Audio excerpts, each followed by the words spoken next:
Hello everyone. आज मैं आप सभी से एक इम्पॉर्टेंट टॉपिक के बारे में बात करना चाहूंगा जिससे रिलेटेड प्रॉब्लम मेरी तरह काफी लोग फेस करते होंगे। मेरे पड़ोस में एक अंकल आंटी रहते हैं जिनका यहाँ पर आना जाना काफी ज्यादा कम रहता है। उनके पास एक कार भी है जिसको वो बहुत ही कम यूज कर पाते हैं, इसलिए वो सोचते हैं क्यों ना अपनी कार को सेल किया जाए, और अपनी कार को सेल करने की रिस्पॉन्सिबिलिटी उन्होंने मुझे दी है।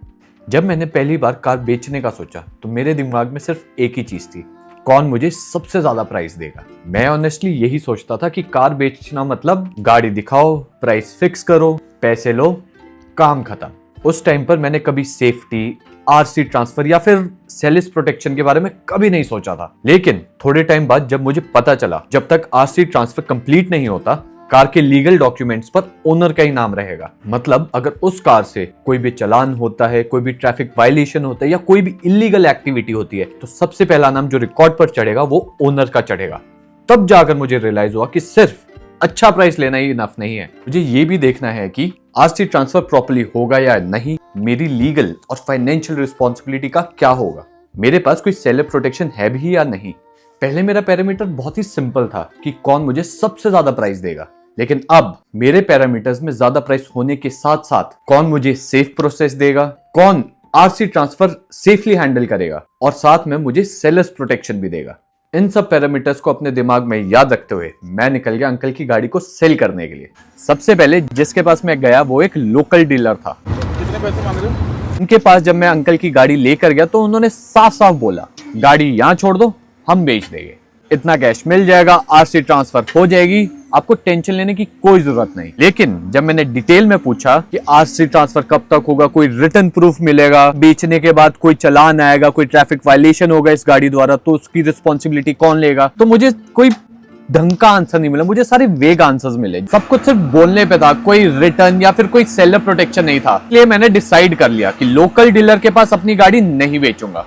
नेक्स्ट ऑप्शन था ऑनलाइन क्लासिफाइड, जहां पर आप खुद लिस्टिंग डाल सकते हो जैसे OLX टाइप प्लेटफॉर्म्स। लेकिन यहाँ पर भी मुझे एक प्रॉब्लम लगी, जो खुद फोटोज, डिस्क्रिप्शन, प्राइस खुद बनाना है, फिर रैंडम लोग कॉल करेंगे, नेगोशिएट करेंगे और फिर टेस्ट ड्राइव के लिए भी मांगेंगे, और फिर एट द एंड मुझे ही डिसाइड करना है कि कौन जेन्युइन है कौन नहीं। सबसे important RC transfer, documentation, post sale responsibility, फिर भी सारी चीजें ओनर के ऊपर ही आ रही थी और इस प्लेटफॉर्म पर भी ऐसे कोई स्ट्रक्चर्ड सेलर पॉलिसी नहीं थी। तो फिर एट द एंड मुझे यही लगा कि इतना टाइम भी जाएगा और फिर भी लीगल रिस्क ओनर पर ही रहेगा। फिर एट द एंड मैंने सोचा क्यों ना अब थोड़े ऑर्गेनाइज्ड प्लेयर्स के पास चलते हैं। इसमें से मैंने शॉर्टलिस्ट किए दो नाम, Cars24 एंड स्पिनी। दोनों के बेसिक आइडिया थे, structured process, inspection and some paper work support. इसी तरह सबसे पहले मैं गया स्पिनी पर। वहां पर मैंने अपनी गाड़ी की डिटेल्स डाली, उस डिटेल्स के अकॉर्डिंग उन्होंने एक प्राइस निकाला। फिर उसके बाद उन्होंने स्केड्यूल की एक इवैल्यूएशन। स्पिनी की तरफ से एक आदमी आते हैं, वो गाड़ी को अच्छे से इवैल्यूएट करता है अलग अलग पैरामीटर्स पर, कितने किलोमीटर चली है, उसका इंजन कैसा है, उसका एसी कैसा है, साउंड सिस्टम कैसा है, एवरीथिंग। दे चेक एवरीथिंग, दे इवैल्यूएट एवरीथिंग। सी मैंने स्पिनी से एक इवैल्यूएशन बुक की, बट मेरे साथ एक इंसिडेंट हो गया था उस दौरान। मैंने अपनी तरफ से तो एक इवैल्यूएशन बुक करी ही थी, बट स्पिनी वालों ने अपनी तरफ से भी एक इवैल्यूएशन बुक कर दी थी मेरे लिए, जिसकी वजह से दो लोग आए थे स्पिनी की तरफ से गाड़ी को इवैल्यूएट करने के लिए। दोनों बंदे के पास आ गई थी गाड़ी, एक ही गाड़ी। हाँ। सबसे पहली बात, जिस टाइम पर मैंने उनको बुलाया था उसी एग्जैक्ट टाइम पर वो लोग यहाँ पर पहुंच गए थे। उन्होंने अच्छे से गाड़ी को देखा, अच्छे से इवैल्यूएट करा। सबसे मेन चीज होती है कि उनके पास प्रॉपर मशीन्स थी, प्रॉपर टूल्स थे हर एक चीज को इवैल्यूएट करने के लिए। पीछे से ना यहाँ से पिन निकालनी पड़ती है। हाँ। ये देखो अभी ऐसे ऑन करेंगे जब हम, ठीक है, ऑन करेंगे उसमें ये बता देगा। हाँ, ये बता देगा टायर का कितना एमएम। उन्होंने प्रॉपर अच्छे ढंग से इवैल्यूएशन किया, और यही नहीं कि एक ने, दोनों ने अपने तरीके से इवैल्यूएशन किया, जिसका शायद उन्होंने सेम सा ही वो इवैल्यूएशन निकाला, उसका सेम सा रिजल्ट बनाया और फिर स्पिनी को आगे भेज दिया। अच्छी बात एक मुझे उनकी ये भी लगी कि वो मुझे समझा भी रहे थे कि सर इससे ये होता है, इस गैजेट से ये होता है, हम यहाँ पर ये चेक कर रहे हैं। जनरली आपको नहीं पता होता है कि इवैल्यूएशन में होता क्या, बट उन्होंने मुझे अच्छे से सब कुछ समझाया। एट द एंड उन्होंने मुझे ये भी बोला कि स्पिनी की तरफ से आपको एक सेलर्स प्रोटेक्शन भी मिलेगा, जिसको सुन के मैं बहुत ही ज्यादा खुश हो गया। सेलर्स प्रोटेक्शन पॉलिसी मिल रही है, आरसी ट्रांसफर की वो पूरी रिस्पॉन्सिबिलिटी ले रहे हैं। कल को कोई बात होती है, जैसे कि मतलब कोई लीगल ट्रबल होता है, कोई चालान होता है, कि कोई ट्रैफिक वायलेशन होता होता है तो बात ओनर पे नहीं आएगी, बात सारी किस पे आएगी, स्पिनी पे ही आएगी। वैल्यूएशन के बाद उन्होंने मुझे यही बोला कि 2 लोग इवैल्यूएशन करने हैं, 2 लोगों ने आपकी इवैल्यूएशन करी तो आपको प्राइस बेटर मिलेगा। तो उन्होंने मुझे 2 घंटे का टाइम दिया कि सर 2 घंटे के अंदर आप स्पिनी की तरफ से कॉल आ जाएगा, वो आपको अपडेट कर देगी कि आपकी गाड़ी का प्राइस इतना है और फिर साइड बाय साइड आपको ऐप पर भी रिफ्लेक्ट कर देगा। तो I was more than happy कि चलो ठीक है, मेरा एक्सपीरियंस ऑल टुगेदर अच्छा रहा। 2 लोग इवैल्यूएशन के लिए आए हैं तो शायद मुझे बेटर प्राइस मिल सकता है। अनफॉर्चुनेटली गाइस, जैसा सोचा था वैसा हुआ नहीं। जो प्राइस उन्होंने पहले कोट किया था, ये प्राइस बहुत ही ज्यादा कम आया। बेनिफिट बताना चाहूंगा आपको, अगर आप डील करते हैं स्पिनी में, जो भी पेमेंट रहेगा वो इंस्टेंट रहेगा, कोई भी उसमें hidden charge, additional charges include. इसका बेस्ट प्राइस हम आपको ऑफर कर रहे हैं 1,10,000 1,10,000 का प्राइस आ रहा है सर। ठीक है, मैं एक्सपेक्ट बहुत कर रहा था क्योंकि उन्होंने मुझे भी दिलासा दिया था कि सर 2 लोग वैल्यूएशन के लिए आए तो आपको प्राइस अच्छा मिलेगा। से भी पूछा आपकी एक्सपेक्टेशंस क्या है, तो मुझे अंकल ने बोला था कि एक्सपेक्टेशन उनके इतने से इतनी थी, तो मैंने उनके सामने वो चीज रखी। उनकी तरफ से ये है कि नहीं सर इतना तो नहीं हो पाएगा, इतना ही बेस्ट हम कर सकते हैं। तो कहीं ना कहीं मुझे ऐसा लगा कि यार ये सही नहीं है, मत चलो क्या कर सकते हैं।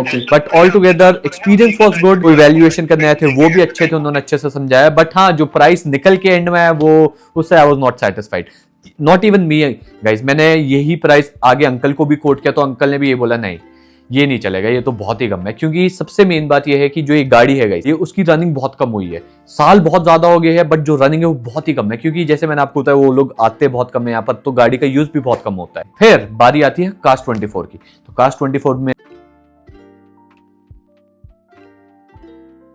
गाड़ी को रजिस्टर करवाया, सारी डिटेल्स डाली, उन्होंने भी एक प्राइस कोट किया उस दौरान और फिर उन्होंने भी एक इवैल्यूएशन की तरफ से वो भी टाइमली पहुंच गए थे। उन्होंने भी अच्छे से प्रॉपर ढंग से हर एक चीज चेक करी, अच्छे से गाड़ी को इवैल्यूएट करा, सारी गैजेट्स उनके पास थे, इसके द्वारा उन्होंने हर एक चीज अच्छे से चेक करी, जो कि मुझे बहुत अच्छा भी लगा। हाँ जी, उस पे मिल जाएगा, उस पे दिखा दो कहाँ पे आएगा। मैं उनसे कुछ पूछ भी रहा था तो मुझे अच्छे से एक्सप्लेन भी कर रहे थे, बता रहे थे कि सर ये ऐसा होता है, ऐसा होता है, यहाँ पर ये होता है, वो होता है। फिर उन्होंने भी मुझे सेलर्स प्रोटेक्शन पॉलिसी के बारे में बताया जो कास्ट 24 ऑफर करता है। सेलर्स प्रोटेक्शन पॉलिसी जो कास्ट 24 ऑफर करता है उसका नाम है सेलर्स कवच। और मेरे वर्ड्स में सेलर कवच का मतलब ये है कि जब मैं अपनी कार को कास्ट 24 को बेच देता हूँ, वो सिर्फ पेमेंट करके खत्म नहीं करते, वो RC transfer process properly handle करते हैं। और जब तक आरसी ट्रांसफर कंप्लीट नहीं होता, वो सेलर के पॉइंट ऑफ व्यू से सपोर्ट और प्रोटेक्शन देते हैं। मुझे इससे ये कॉन्फिडेंस मिलता है कि मेरे नाम पर कोई भी रैंडम रिस्क पेंडिंग नहीं है। अगर कार से रिलेटेड कोई भी इशू आता है तो मुझे अकेला नहीं छोड़ा जाएगा। सिंपल वर्ड्स में बोलूं तो कार बेचने के बाद भी कास्ट 24 मेरे साथ खड़ा है जब तक पूरा प्रोसेस कंप्लीट नहीं हो जाता। कास्ट 24 आपको 2 ऑप्शंस देता है, sell lite, sell pro. Sell lite में क्या होता है कि एरिया पे आप हो तो वहां के जितने भी लोकल डीलर्स हैं, आपकी गाड़ी वहीं पर ऑक्शन के लिए जाती है, उन्हीं लोकल डीलर्स के पास जाती है। गाड़ी की कंडीशन देखते हुए और सब कुछ गाड़ी को प्रॉपर्ली चेक करते हुए वो बिडिंग शुरू करते हैं, जिसकी वजह से आपको मौका मिलता है कि आपकी गाड़ी का आपको अच्छा प्राइस मिले। तो ये होता है सेल लाइट में, जहां पर सिर्फ लोकल डीलर्स बिड कर सकते हैं। फिर आता है सेल प्रो, जिस पर all over India, pan India जितने भी डीलर्स हैं वो उस गाड़ी के लिए बिड कर सकते हैं। इसमें आपको चांसेस ज्यादा मिलते हैं कि आपको गाड़ी का प्राइस जो मिलेगा वो बेटर मिलेगा। वही मेरे साथ भी होगा इस वो प्राइस मिला जो मतलब सही बताऊं मैंने एक्सपेक्ट नहीं किया था, एक्सपेक्टेशन से थोड़ा हायर ही मिला, बट जो मिला I was more than satisfied guys, more than satisfied. मैं उम्मीद खो बैठा था जब मुझे स्पिनी से प्राइस मिला, तो मैं उम्मीद खो बैठा था कि यार की गाड़ी कहीं इतने में ना जाए, कहीं यही प्राइस ना मिले। क्योंकि जब मैं बाहर लोकल डीलर के पास भी गया था तो वो भी कहीं नियर बाय का ही कोट कर रहे थे प्राइस, तो I was not satisfied with that.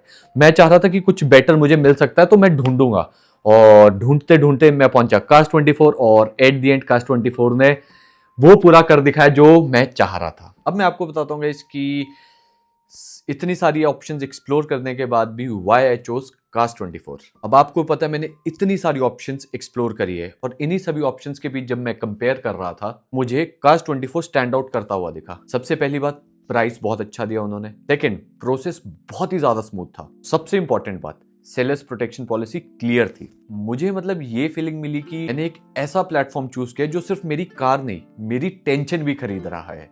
इसलिए लास्ट में मेरा डिसीजन एकदम सिंपल हो गया, मैं अपनी कार कास्ट 24 के थ्रू सेलर कवच के साथ बेचूंगा। एंड ऑफ द डे मुझे ये भी लगता है कि मैंने सिर्फ कार नहीं बेची, मैंने अपनी टेंशन भी कास्ट 24 को हैंड ओवर कर दी है। ये मेरे लिए असली पीस ऑफ माइंड है।